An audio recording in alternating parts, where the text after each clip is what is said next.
নমস্কার স্যার। হ্যাঁ, নমস্কার। আপনি নেপাল শতলোক আশ্রমে ধনুষা ধামে কেন এসেছেন?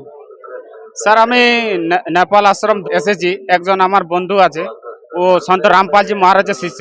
তো ওনার সঙ্গে আমি এসেছি ঘুরতে দেখতে আর কি।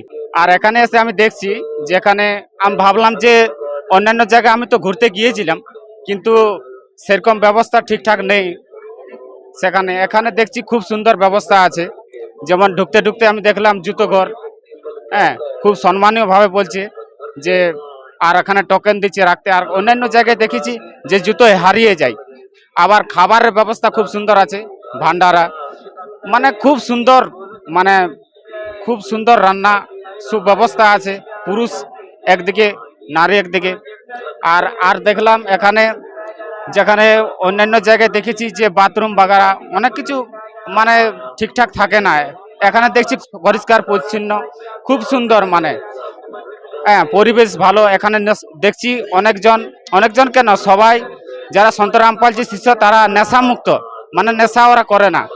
তো পরিবেশ দেখতে খুব সুন্দর, ভালো লাগছে।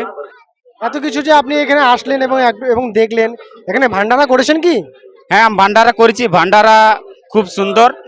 আচ্ছা, এই এত কিছু করার পরে এবং এমনি আপনি যে ভান্ডারা করলেন এবং এত কিছু দেখলেন, কোথাও কি কোনো কোনো জায়গায় কোনো টাকা পয়সা নেওয়া হচ্ছে? না না, এখানে 1 টাকাও নেওয়া হয় না, সব ফ্রিতে খাচ্ছে সবাই। আমাদের দর্শককে কি বার্তা দিতে চান?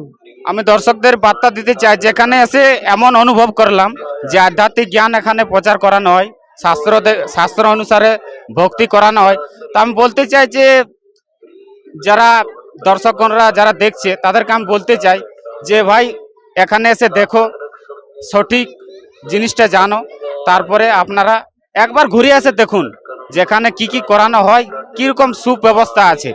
তা আপনারা আসুন, তাই সবাইদেরকে জানাই আপনারা জরুর আসুন আর একবার দেখুন। ধন্যবাদ। ধন্যবাদ।